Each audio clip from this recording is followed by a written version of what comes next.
Thank you everybody for joining us for our fourth webinar in the ISWP training webinar series by experts.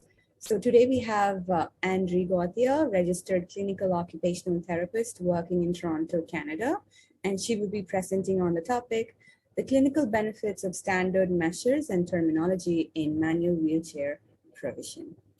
Over to you, Andree. Okay. Thank you. I see a lot of people still aren't in, though. There's only 8 participants, but we'll start now because it is a pretty in-depth topic. Thanks for accepting and joining me today.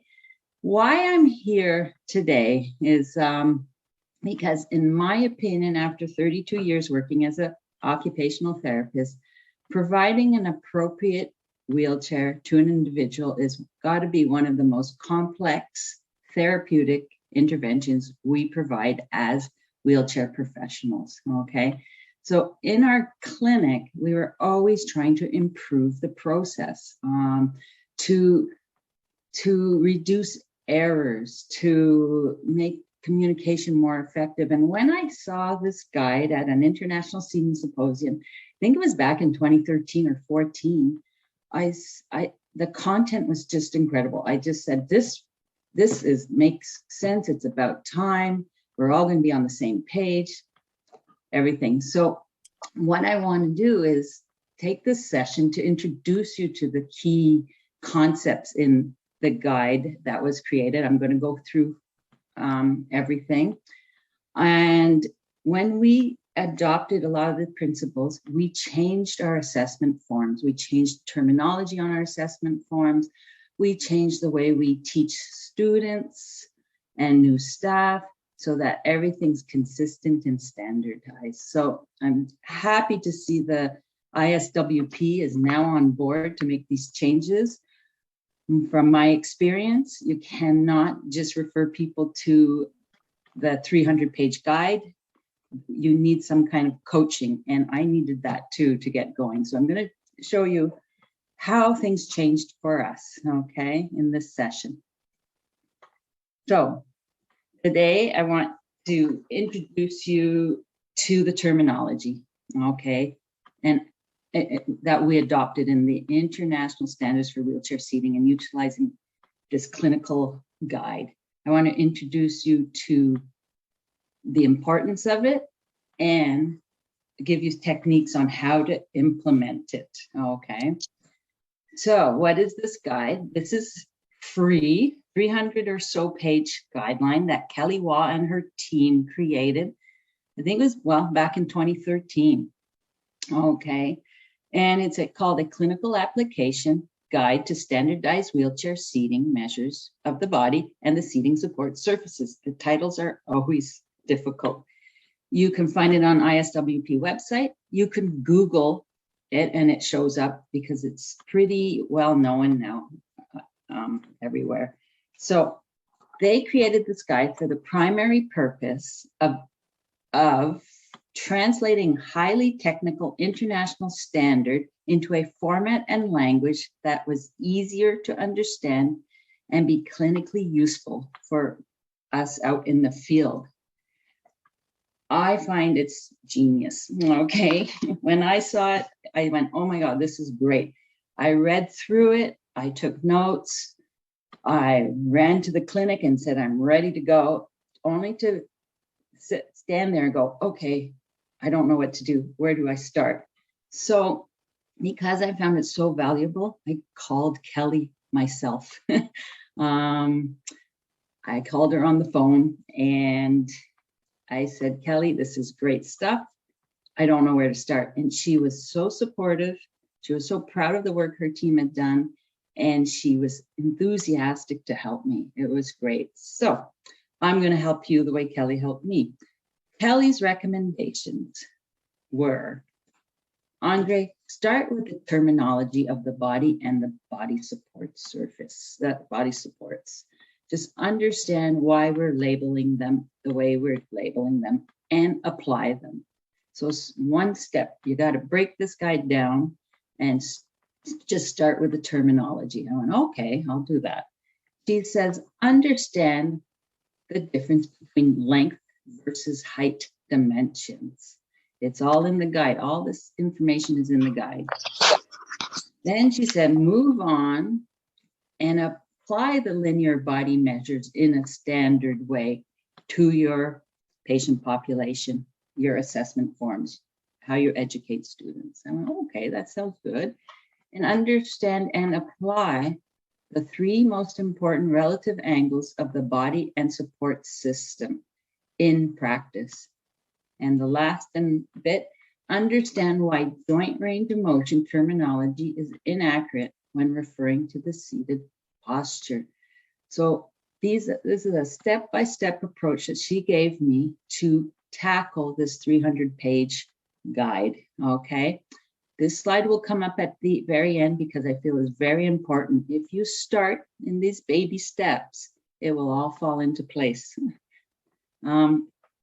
So we're going to move on to the guide. I encourage you to download it.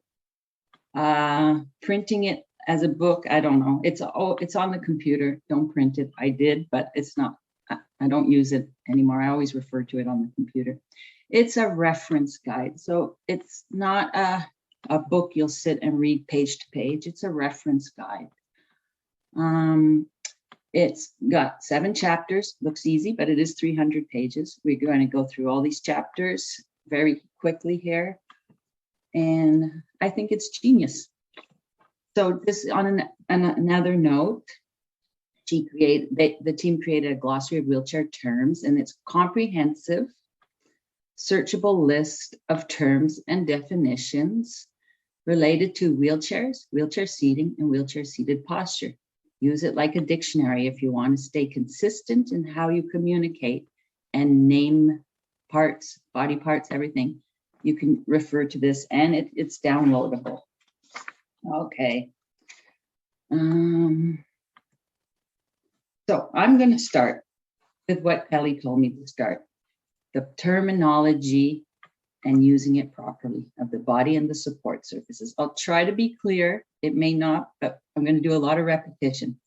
It's important from today on that we do not belt, pummel, rest, pad, strap our wheelchair users.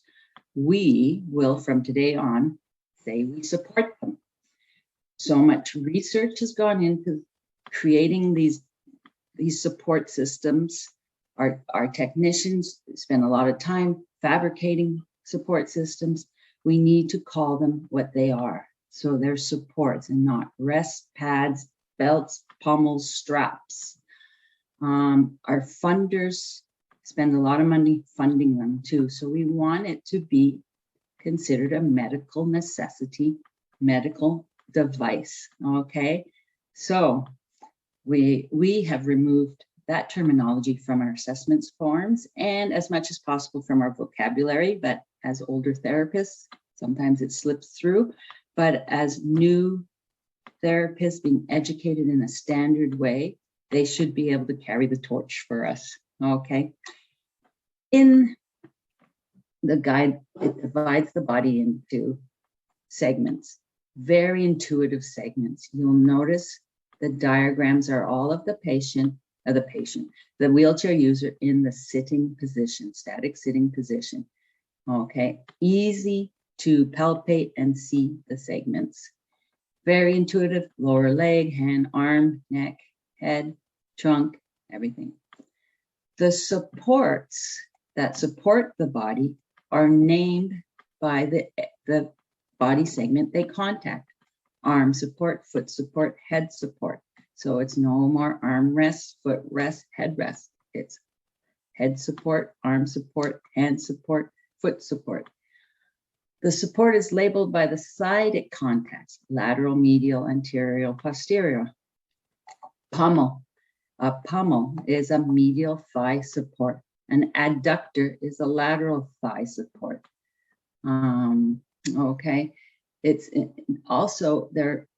What is it? The primary weight-bearing surface is implied. So you say head support, not inferior head support. Arm support, not inferior arm support. Things like that. It's all in the guide and it will spell it out a little better. Smaller supports are labeled by what they're supporting. So lateral hand support, lateral knee support. Because they're so common and commonly used around the world, we refer to the back support and not the upper trunk support or the inferior trunk support. So it's called a back support. And the seat is a seat and not the inferior buttocks thigh support. It's called a seat. I still, at my old age, get mixed, like keep saying cushion. We do not cushion our patients, our wheelchair users either. So I try to use seat as best I can. I hope that's clear. It's all laid out in the guide. It's all very intuitive and makes a lot of sense. Before 2014, we would have ambiguities. Here's an example. I still remember this date when my client came into clinic because I wanted to trial an arm trough with my client. I asked my dealer, can you give me an arm trough? Only to get this out of the box. And I was like, what were they thinking? That my client doesn't have a hand? Now, after 2014, I know where problem went. I was supposed to say I would need a arm support and the corresponding hand support and possibly the assembly to mount it. And I want borders and medial, lateral, and posterior, similar to the old-fashioned arm trough we used to. So we're definitely communicating better, we're explaining better, and we're getting much better understanding when we're just following basic standards now and less errors in what we're doing. So I'm going to repeat a lot. Surfaces in the wheelchair intended to contact the user's body are called supports, not rest pads, cushion, pommels, straps, belts. So you try to incorporate that into your forms, into your education, and into your practice. What you'll see is when we're all using same terminology, possibly our wheelchair users will adopt it too. And you will not get a phone call saying that black thing on the side of my chair is broken. Okay. This is an interesting experience I had. This is in the guide too. They label body support system as all the supports that contact the client's body. It's called a body support system. A postural support device is that one device taken out of the box or fabricated by your technician, back support. A postural support assembly is the device and its hardware, mounting hardware and everything. I read that in the guide and I kind of just pass it over and go, okay, sounds good. Well, wouldn't you know? So a month later, I said, gee, hey, I think I could use that. So remember, things sink in after a while. Give it a chance, work step by step. You'll see some value in it. So where I saw the value in this is in my medical justification letter. My client requires a specialized, customizable body support system because of this. Each postural support device will have to be custom made because of this. Versus he needs a backrest, a custom backrest. We're funding a backrest. So it sounded definitely like more medical equipment type, more medically necessary. It just sounded better in when I was writing letters. The other thing is I also didn't have to itemize everything. It's a postural support system, which includes all this, okay? But I didn't have to itemize it, and no insurer came back to me wanting clarification. So that's where I found that useful. We're going to talk about reference planes. The guide will have will tell you about reference planes. These looks more complicated than it is. This is how we're going to label the support system, which is here, and the body. They'll be consistent throughout. In the guide, they use the right hand rule. I think you remember that from school. If you right now put your right hand palms up, your thumb goes laterally, your index finger goes front back, and your middle fingers up and down. Okay, XYZ. I never really use XYZ plane. I just say left and right, east and west is width on the support system. So east, and on the body, width. North and south is length, okay, on the support system and on the body when you're measuring. And X, or front and back, is depth. So you have depth, width, and length. So your measurements will have these names and the dimensions. So I just want to make sure that's clear.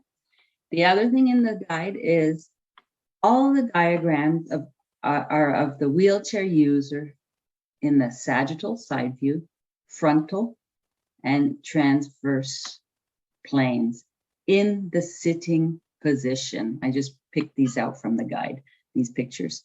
So sagittal side view, frontal, and transverse planes in the sitting position. Everything's accessible in the sitting position, the support system, the client.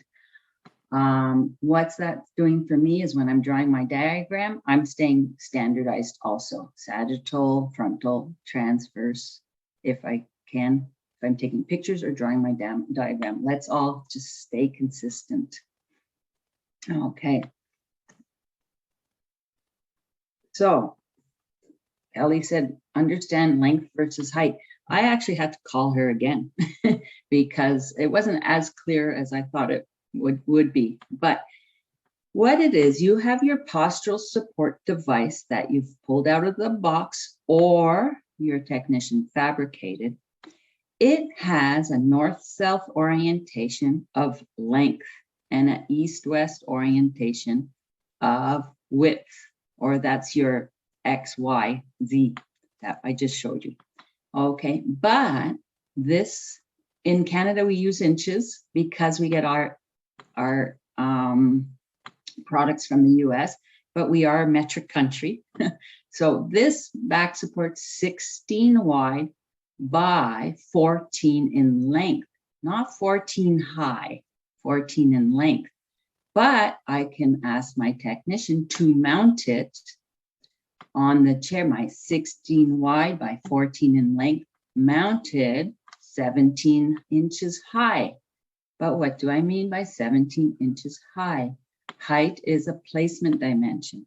So I have to specify, is it from the top of the back to the sling? Is it top of the back to the floor? You know, so the standards have made me, yet again, become a better communicator and a better explainer. And this is the difference between width and length and height. We'll see that again. I'm going to repeat a lot. The guidelines in the book, 300-page book, have defined every section for us. You'll get one page telling you what back support height is clinical relevance, its definition, the points where you should measure, the description, the distance from the top of the seat to the top of the back support. Okay, add a centered reference. It explains everything like a dictionary would for what is back support height. So I just want to make sure you guys know what I'm talking about with the right hand rule. So your back support has width and length dimensions. Here's your lateral trunk support. Before 2014, we would call this a lateral. Now we call you could have lateral anything. So it's a lateral trunk support. It has depth because it's coming away like front to back from the body, and length. Okay. But technician, can you mount it 16 inches high when I measure from here to there? So I'm ordering a lateral trunk support pad, I said it, support, depth and length. So can I have it fabricated in 6 inches of depth and 4 inches of length? Oh, and mount it 17 inches high when I take the measurement. Hope that makes sense. But if it doesn't, here we go again. Your head support, length and width, not height and width, length and width. Your foot support, depth and width, not long. I want a foot support 6 inches long. No, it's depth and width. Your arm support, depth and width. And there's also thickness. I never really need the thickness part, but some people will, depending on their client population.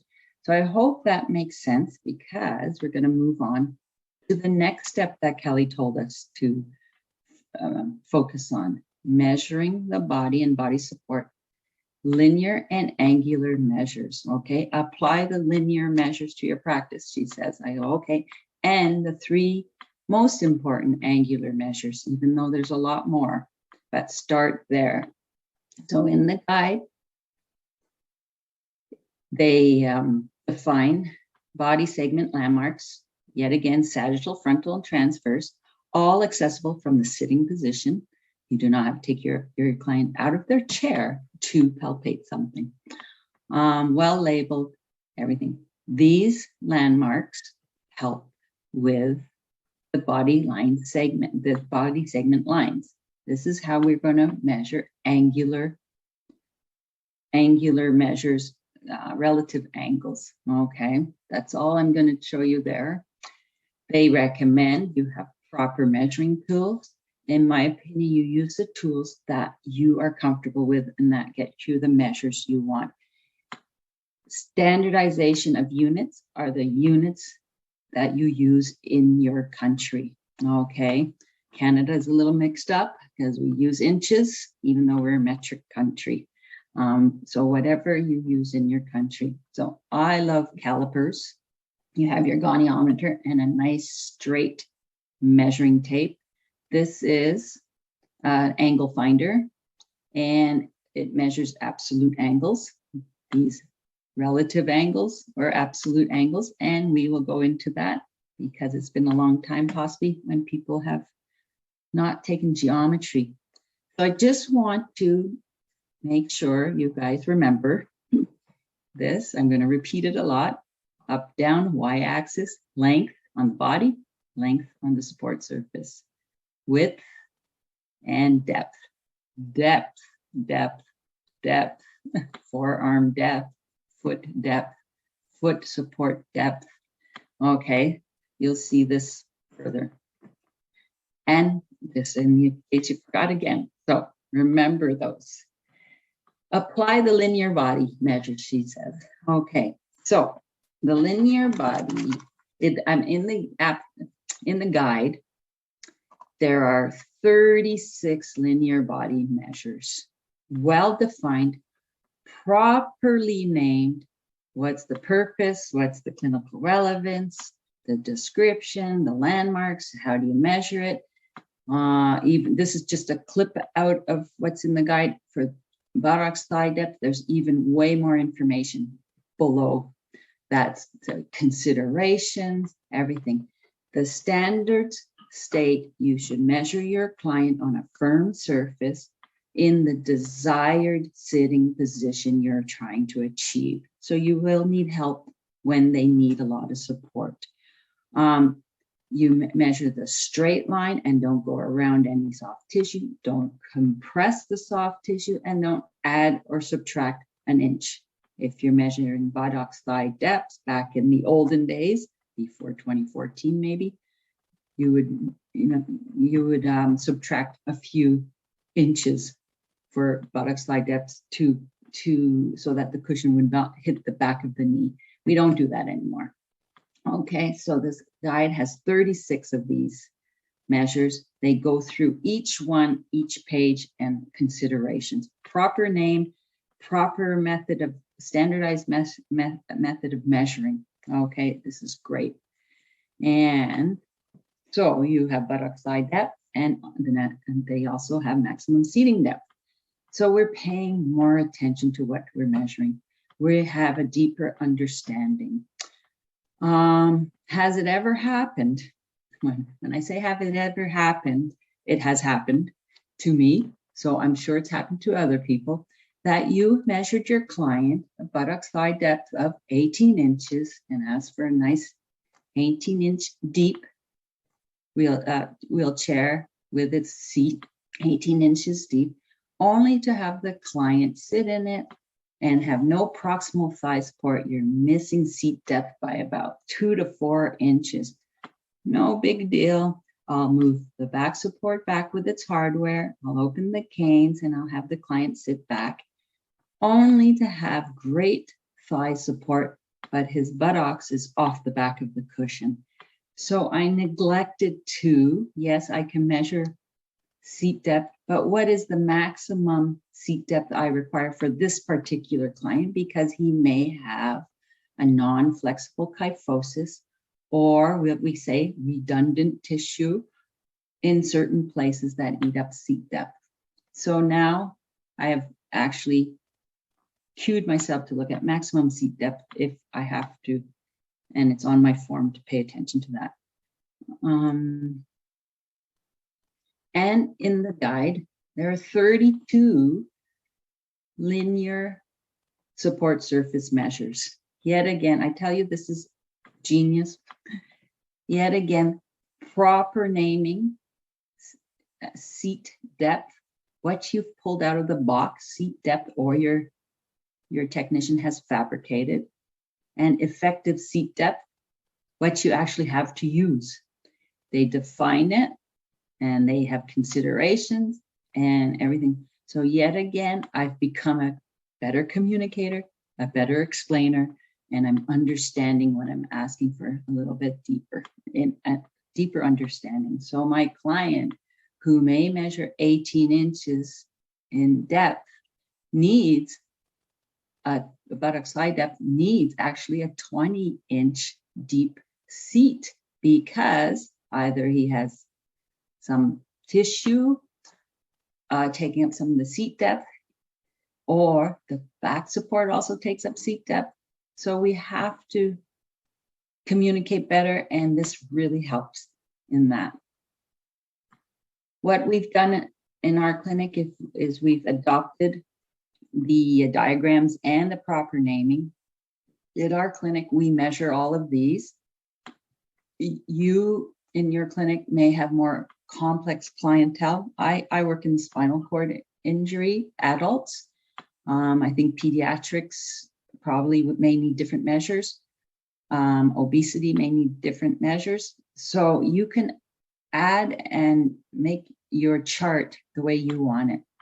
Yet again, I've cued myself the measures in the desired seating posture on a firm surface, straight line measures, not contouring the body. Don't compress the soft tissue and don't subtract here and there. We're actually measuring the body. I love this. And did we measure it before 2014? I think we did, but maybe not as standardized. You'll see length, but you'll see height here. They're called height because it's a point on the body compared to a point out of the body. Okay, that's what height is. Length is the same body, north-south. Hope that is clear. I love this one. It really helps me, and I think my next example will show you.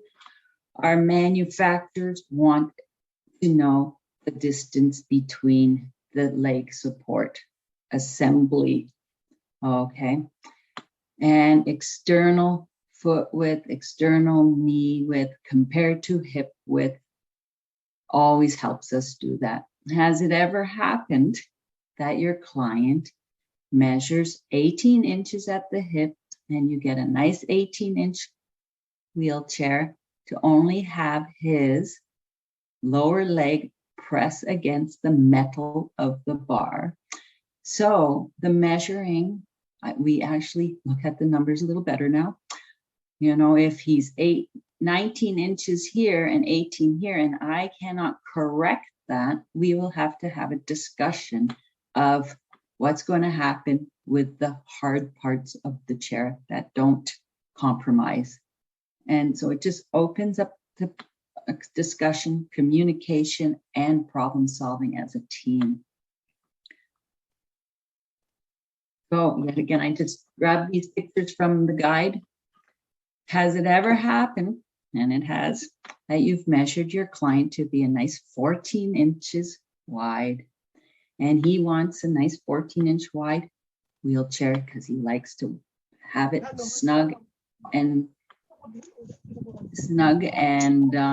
fit well fitting, to only have the wheelchair come in and the back support that fits on a 14-inch wide wheelchair does not fit his 15-inch wide chest or his 18-inch wide shoulders. It has happened to me. They come before 2014. The back support's too tight. Oh yeah, that would make sense because I can only get a 14-inch back support on a 14-inch chair, but you need a 16-inch wide back support. So yet again, it helps us communicate, say, yes, you want a 14-inch wide seat, but we have to think about your chest width and your shoulder width and what compromises are we going to do. So has it ever happened that you've measured her to be 18 inches wide at the hips to get an 18-inch wide chair, and you have her arms fall between the arm supports? When she moves her arms to do anything, she hits the back support or the canes because she's 18 here, but 14 here and 16 there. It opens up, what are we going to do to help the person? Plus, the wheels are so wide apart too, so it's hard to propel. So you may not have the answer, but you're definitely a better explainer and a better communicator, and there's a problem to solve as a team. Okay.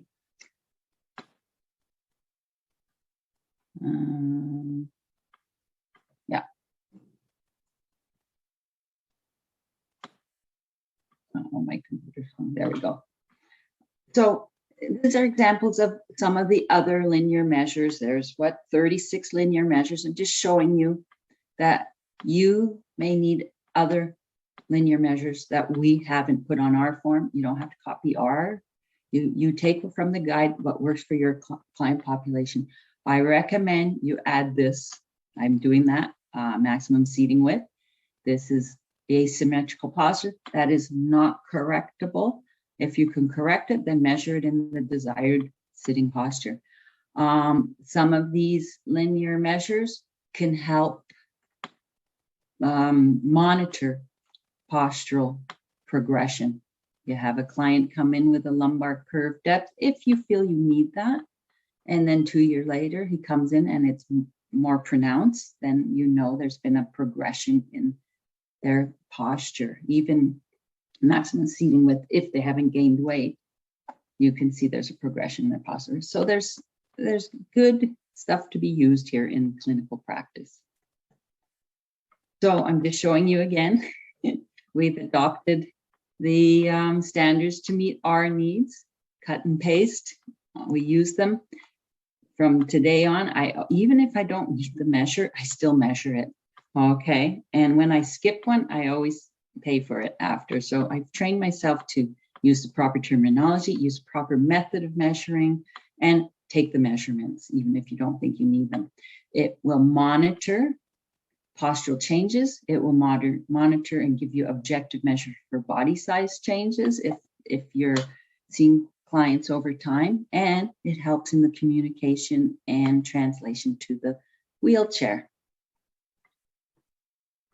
So what did Kelly tell me to do? She said, Andree, use and understand the 3 most important angular body measures. And I'll show you and go through that with you too. So in the guide, there are 24 angular body measures. Each have their own page, explanation, same as the linear body measures. They have a purpose, clinical relevance, and they're to be referred to. Kelly recommended we use 3 and the most important ones, and you take these angular body measures of your client when he's on the mat. And it's the desired angles that meet his needs. Okay, so their thigh to trunk angle. Remember, there's 24 angular body measures that are well defined and well named and standardized. So thigh to trunk angle, thigh to lower leg angle, lower leg to foot angle. She said, Andree, start there. Well, wouldn't you know, this is hip flexion, this is knee flexion, this is foot dorsiflexion, joint range of motion terminology. But we have removed any joint range of motion terminology from our forms now. We use what we call relative angles. This relative to that relative to that. Okay. Translates to the chair very easily. You'll have a deeper understanding of what you're seeing. And in the guide, it has 41 angular support surface measures that they define each one, 41 of them. Proper name, back to seat to back support angle. Okay, the values you would possibly see, the description, everything. I think that, yeah. So relative angles on the body and the support surfaces are this relative to that. Absolute angles are based on the horizontal, the vertical or horizontal plane. Okay, and you'll see both in the guide. 41 angular body angular, body measures. I think it's angular or surface, angular body measures. No, 41 support surface angular measures there are, well defined. So three most important ones on the support surface: seat to back support angle, seat to lower leg angle, lower leg to foot angle. When they do not match your client, you will get sliding. You will get feet falling off the foot plate. You will, this angle is very important, you will get pressure on the baby toe because the angle of this foot support is not matching what the client's foot, lower leg to foot angle is at. Okay. It really helps us understand things deeper. We've removed joint range of motion terminology from our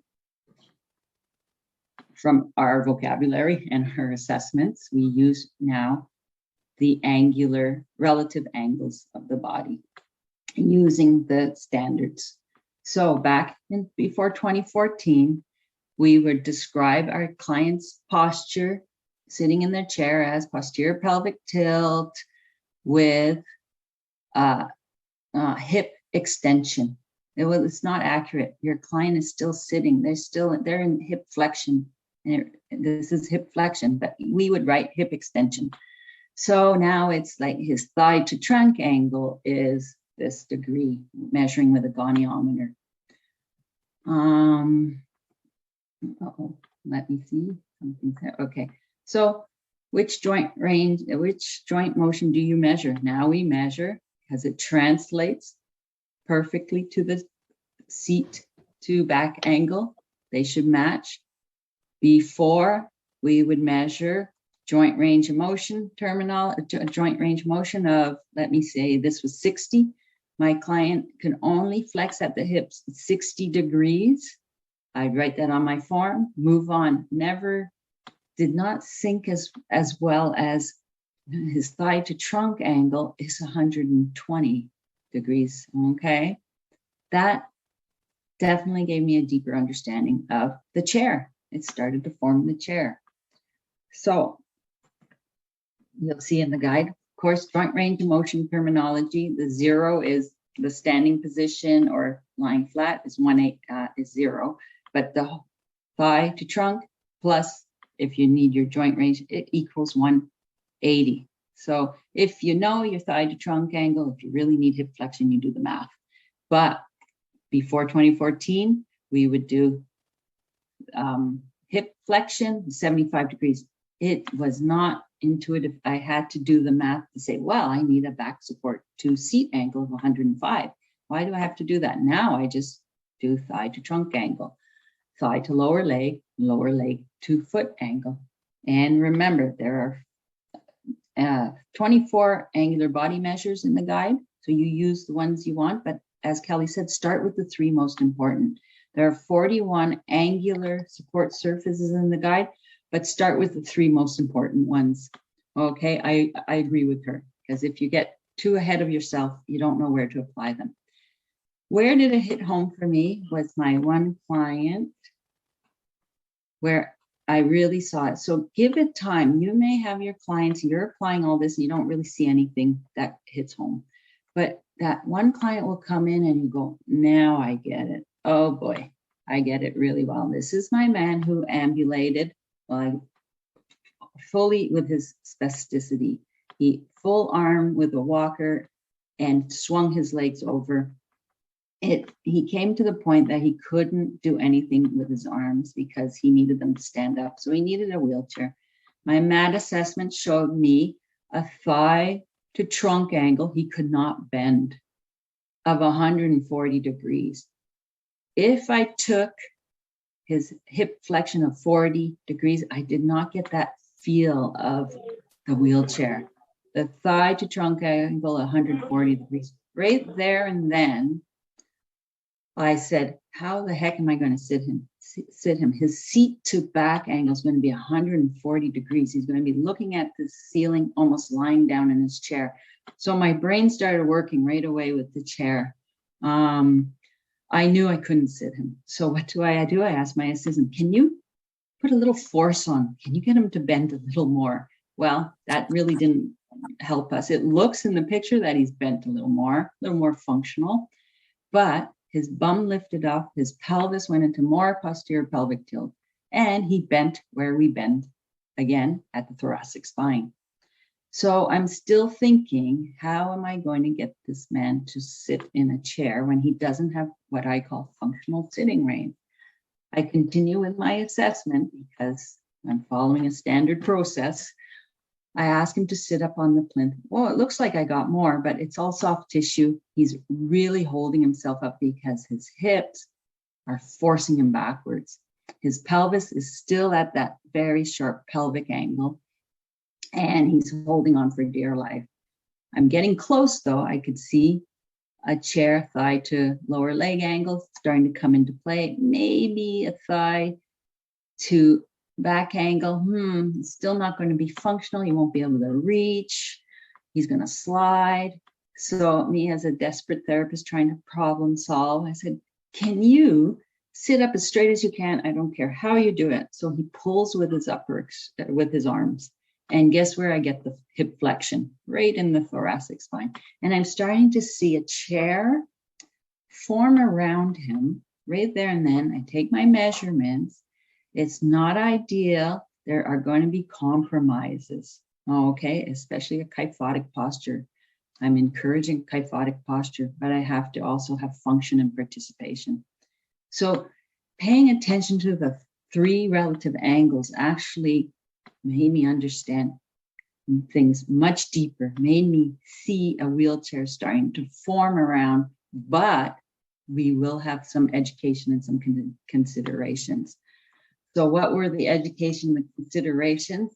And he is going to use his kyphotics, like his flexion in his thoracic spine, to compensate for some of the lost hip flexion. I have a flat seat. I have to educate him on, you're going to slide because whenever you reach forward, it's going to be hard. Your body's fighting this position. I've accommodated you as best I can. You're going to have a kyphotic posture. So get out of your chair and do some passive stretching, lying flat. Reposition and reposition yourself every time you slide, reposition. Or you can have a proximal thigh support belt, which we don't say anymore, and it will help you not slide. He didn't want that.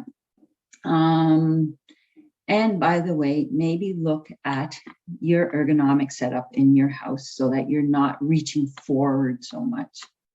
So because I paid attention to those 3 relative angles, the most important ones, I understood things a little deeper. So we no longer use joint range of motion terminology in our assessment, in our communication. We use our relative angles. And we've changed that on our forms.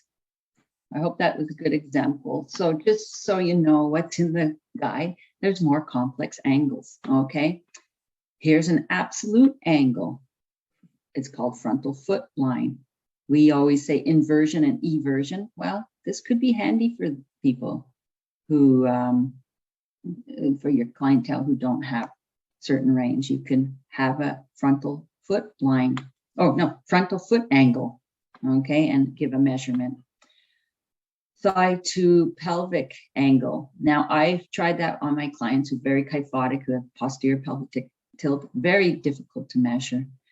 Always know that you're measuring soft tissue. You don't have to be, well, you should be as close as possible, but you probably won't be because it's soft tissue.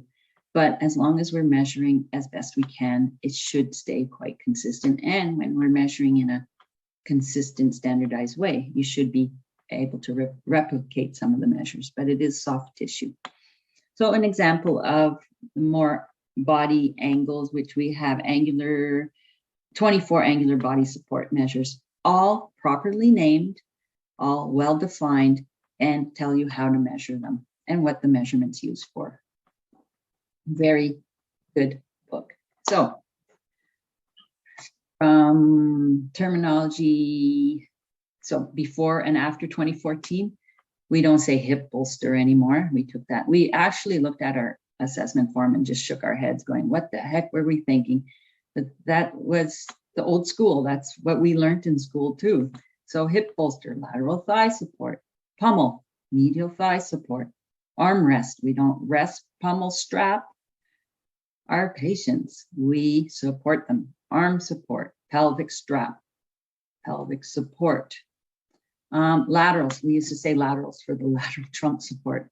When you have a lot of lateral borders, you have lateral head, lateral foot, lateral elbow support, anything. We no longer say joint range of motion, hip extension, we thigh to trunk angle, lower leg, thigh to lower leg to foot angle. So it's changed a lot of what we are doing. I'm going to repeat again. The standards have helped us communicate and explain better. Technician, I want the seat to floor height to be this. Well, what the heck is seat to floor height to someone? Is it the seat to rail? Is it the seat to the top of the cushion? Is it seat to the sling? It's made us better communicators, better explainers. I'm actually now making sure everything is in what the client, what the vendor or technician requires. So in the guide, what did I say? There's 32 linear support measures, all well labeled. So seat support height at front edge. Okay, well defined. How do you measure it? Any considerations? When I'm telling my vendor, student, technician, hopefully they're using the standards too. If I say seat surface height to at front edge, they will know what it is, or they can look it up too, or we can define it for them. Okay. Oh yeah, I have to read. So it's great. In conclusion, adopt the standards. They really, we were experienced seating therapists before 2014. We had many, many years of experience. In 2014, we added more in-depth, more just by using the standards. It helped us improve what we're doing in this practice. So they enhanced communication between team members. They were just more accurate wheelchair prescription and setup of products, a clarified understanding of posture and how it relates to the support surfaces. And by the way, you have important information that you need to translate over to their other equipment when they're sitting, their sports chair, their outdoor chair, their commode chair, their bath chair. So share that information with your team members, especially my example, my client with no hip flexion, his thigh to trunk angle, 140 degrees. How do you sit somebody on an off-the-shelf bath chair?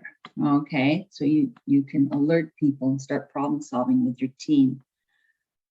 The references are these ones. They're online, they're reference guides, they're like a dictionary. Definitely peruse them. Free, download them. They're there for you to use. And they're great for teaching students. If we start teaching our students the proper way, they will carry the torch for us later on. I wanted to thank Kelly, and I continue to thank her for the support of creating this content and her team. They've been successful in advancing wheelchair provision practice. It was their goal, but in my opinion, they've been successful. I'll say it again, providing an appropriate wheelchair to our wheelchair users has got to be one of the most complex therapeutic interventions we provide as therapists, as technicians, as dealers, as wheelchair professionals, okay? And they have, in my opinion, advanced in our practice. So I'm thanking her and her team again. This is me. I don't know if you need to really contact me, but you're welcome to. I work in the community now. I was in a seating clinic for spinal cord injury for 16 years, and I've just moved on to the community. And very important slide of where you guys are going to start from today on.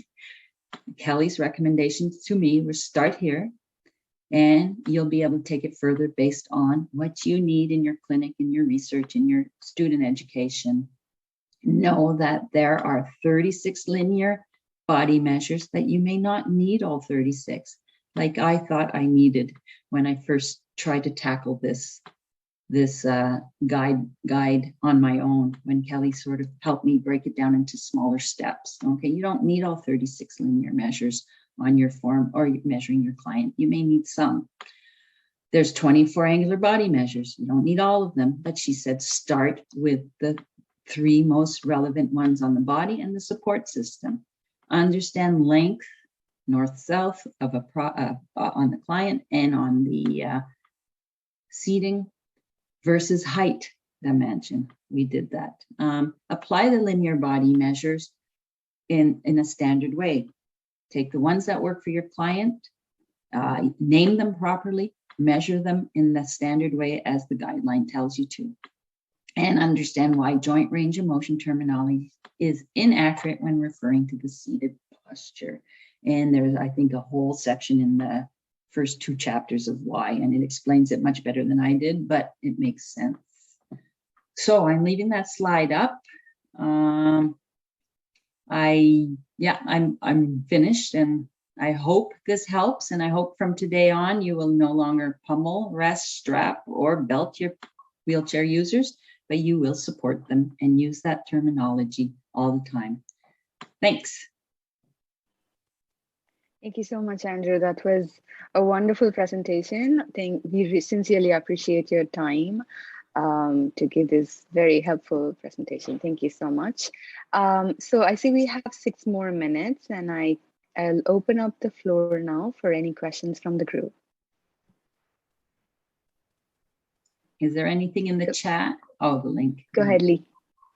Hi, Andree, thank you so much. That was an excellent webinar, and it really summarized such an important development in the wheelchair armamentarium. I think you'll be reassured to know that the updating that's been going on under the leadership of Amira Tawashi and the integration committee at ISWP has done their level best, again with the help of Kelly, to update the terminology from what was in the WHO packages. So hopefully we haven't missed anything there, but the intention is to use modern terminology. The other thing that's happening currently that I can report on that relates to what you were saying is just that the wheelchair skills program manual, we sort of go through an annual review of it and update it on the basis of new literature or experience and the like. And one of the things we're going to be doing our best to incorporate this year, to release it in August, we'll be renaming things like footrests and armrests and backrests along the lines you've outlined. So thank you so much for reviewing this. Yeah, and it's funny, you're laughing. We did too. We sort of put our hand to our forehead when we saw, oh my God, what are we saying on our forms? and it's like an awakening. For sure. All right. Thank you. Okay. Thank you, Lee. Does anybody have any other questions? I'm gonna look at the chat. Feel free to post your questions in the chat as well.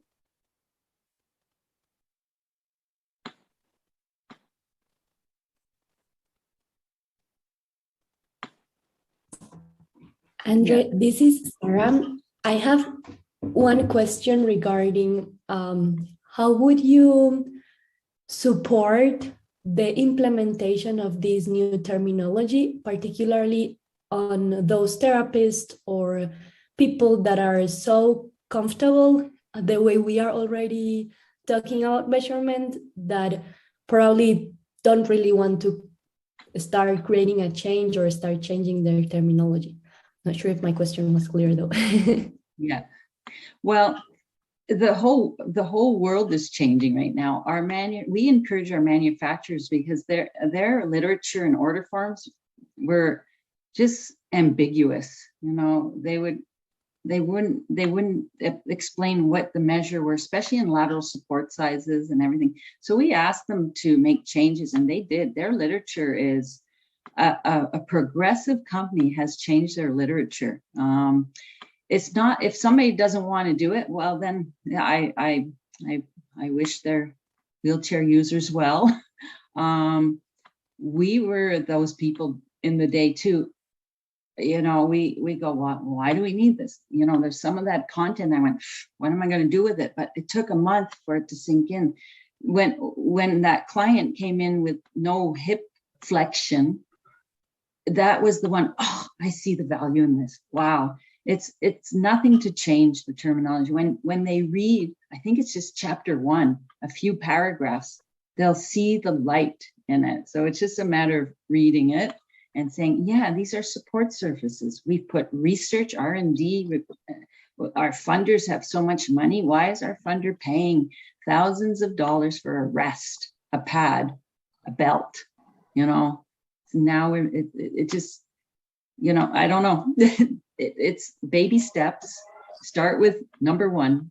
And the more we teach this in our therapists' education, the more they're going to come out ready and take over for us, people who won't change. Now, we didn't think we were going to change either, and we did. So I hope that helps. Baby steps, 1 to 5. Start with 1 and then move on to 5, and give it a few months and a few patients. Something's going to hit home. Thank you so much. We have a question in the chat from Satyavan Mishra. How would we are able to apply the relative angles in different types of wheelchairs prescribed to the users? Okay. I'm trying to understand that. I'll go back a bit.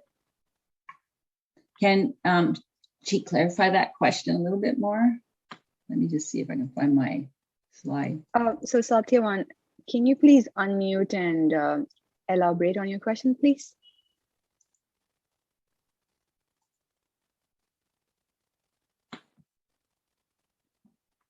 So I'll try to explain. Kelly, you approach this guide. It's a guide. It's like a dictionary. It's a reference manual, but she broke it down for me. So you got to break it down. And she said, understand the 3 relative angles of your client, which you're going to get from the MAT assessment, the physical evaluation. If your client has full flexibility, then I tend to put them in the angle they're most comfortable in, and they're saying, I want to sit like this, and then I measure. Okay, I measure the relative angle, which this is hip flexion. Okay, this is knee flexion. Back in the old days, this is ankle flexion. I now thigh to trunk. It translates right to the chair. If my client can only sit with 110 degrees thigh to trunk angle, I want the back support to seat to be around 110 degrees. Remember, you're supporting soft tissue with some compressing foam. It will not be exactly 110 degrees. It will be 102, but we do, this is how we are doing it. And the same with the lower leg. If he cannot extend his knees, let's just say his thigh to lower leg angle, which is this angle, is 85. So it's not 90, it's 85, because he doesn't have knee range of motion. I will not have this angle being more, not 100 or 90. It will be, try to get it as 85. We're going to tuck his legs in. So these are the angles, and how you measure them, goniometer. This, I use a protractor. Okay, you have to find, it actually was a woodworking device. Did I have it somewhere? Yeah, here. I had to go find it. It's sort of a protractor to measure the support surfaces, and the guide tells you how to measure it, and a little bit more in depth than I did. So this is the protractor I use to measure, because you can have a square for the support surfaces. The guide talks about how to measure very contoured back support and cushion. There is a way of measuring them. So it's almost like putting a piece of cardboard on top, making it flat, and then measuring that way. They explained it better. Hope that helps. You just have to start somewhere, choose what hit home for you and start there. And I'm telling you, the terminology, adopting it really made us see more. And we moved on to the linear measures, and it over a few months. Thank you. So I see Satyavan has his hand raised. Would you like to take on? Yeah, go. Yeah. Good afternoon to everyone. My point of question is, how will we define them? Because this the use of relative angles. We are not familiar about this concept. Hence, if we are going to assess the patient, its range of motion, and in reference to the prescription of the wheelchair assessment, when will this concept will apply? Some clarifications, if there will be there, then it will be helpful for all of us. Yeah. Krithika, did you understand the question? Because I can't hear it very well. Sure, I can try. So I think his question is, at which point would you apply this concept? That is the relative angles. Okay, so which part of service provision? Is that right, Satyavan? Did I translate it well? Yeah. This is your physical evaluation of your client's range of motion, his ability to sit. Like back in the day, we used to take joint range of motion. My client cannot flex at the hip more than 60 degrees. Well, if you still want to use joint range of motion, you can, and you just do the math to translate it to the thigh to trunk angle. But we're saying that standards are recommending avoid joint range of motion terminology for the sitting posture, the static sitting posture. You will take these measures based on your physical assessment. Okay, what is the most supported posture you want to achieve, and then you take the measures while your client is sitting on the plinth. Let me see if I get my other, will it go? So yes, thigh to trunk, the chair is starting. I could see the chair starting to form around this man, that when he was lying down, I was like going, oh my God, how am I going to sit this man? Back in the day, I would take hip flexion. which Okay. was 40 degrees. It did not sink in as well as it does to thigh to trunk angle of 140 degrees. Oh my gosh, my back support to seat has to be 140 degrees. Oh my, what the heck? I'm not going to be able, like the problem solving starts coming. It takes time. It didn't happen overnight, but I tell you, in a month or two, we were seeing changes, okay, with how we were communicating with our vendors, everything. Now you guys have the guide there, and hopefully this gives you a head start, and you can go right to that one section you don't quite understand and then read it, and you'll probably get more from it. Okay. Don't expect your client tomorrow who has full flexibility and wants to sit any which way is going to tell you anything. It's the people that don't have flexibility, that you're going to have, they're complex, that don't seem to fit in a chair properly, that these all come into play. But your client with full flexibility will have a preferred sitting posture, and you can now measure the thigh to trunk angle that the client prefers, okay, and have it written down and match it to the support surface, okay, versus his knee flexion is, I don't know, I don't even know joint range of motion terminology anymore. It's been so long. So I hope that helped. Yes. Another question that in the slides you have seen, you have shown us about the importance of anatomical planes in sagittal, transverse, and coronal planes. We are we are analyzing our patients in that direction for the different purposes. Means my question is, for that a quadriplegic patient whose range of motion is very much limited and it is not up to that mark, which in which condition, in that condition, what we are going to do it? First of all, we will prescribe the physiotherapy and another associated therapies will be continued. But whenever that patient comes to us for the wheelchair purpose, how will you apply this both these two concepts? The first of all, relative angles, and another one, the anatomical axis planes and its analysis in that reference, in that point of view. Yeah, your question is, can you shorten the question more succinct? Because I don't, it's too long and I'm getting lost in the question. My question is for the reference planes. Yeah, for the reference planes, how will you apply this concept for a quadriplegic patient or a hemiplegic patient in the prescription of wheelchairs? Is that for only analysis purpose, or is that will be helpful for our assessment purpose? It's for assessment, to try to stay consistent.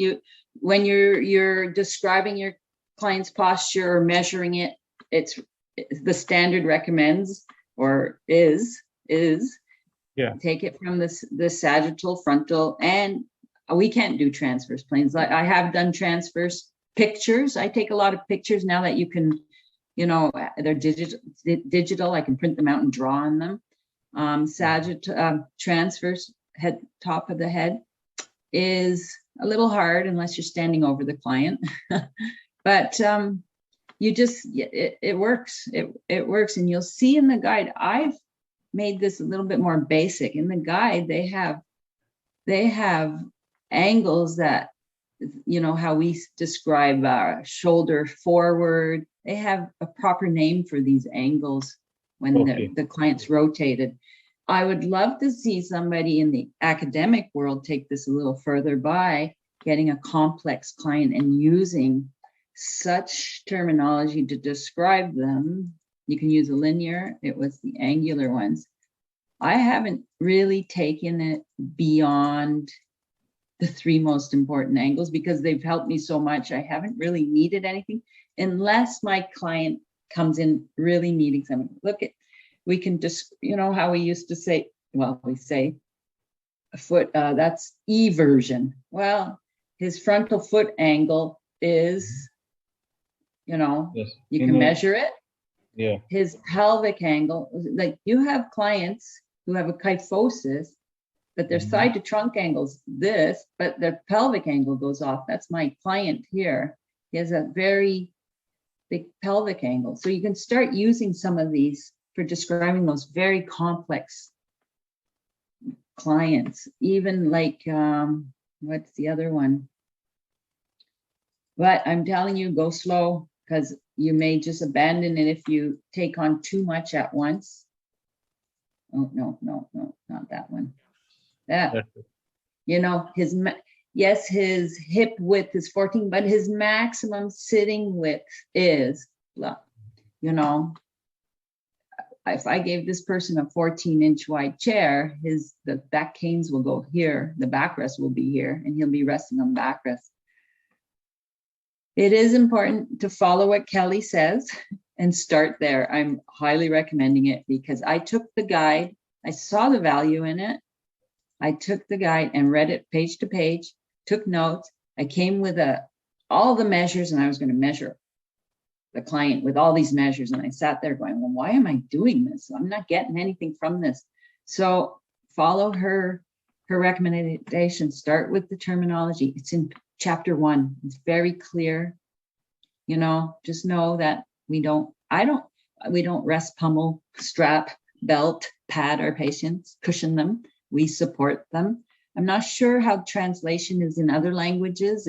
If you are using seat belt when you in other languages, but I'm pretty sure I speak French, and I think we are using things like rest and belts in the language. But really start at number 1, then move on to number 2. Oh, apply the linear body measures. Just start there. Change your form. You'll see your form. You're going to shake your head going, what the heck were we saying?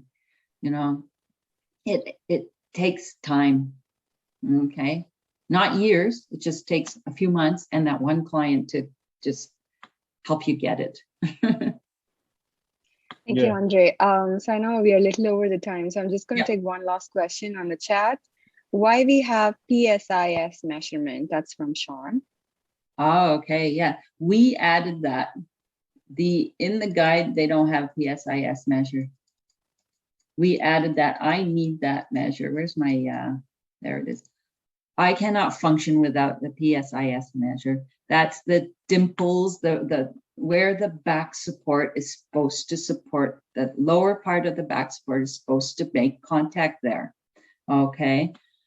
Because if you put it where the buttocks is, you can't get good contact.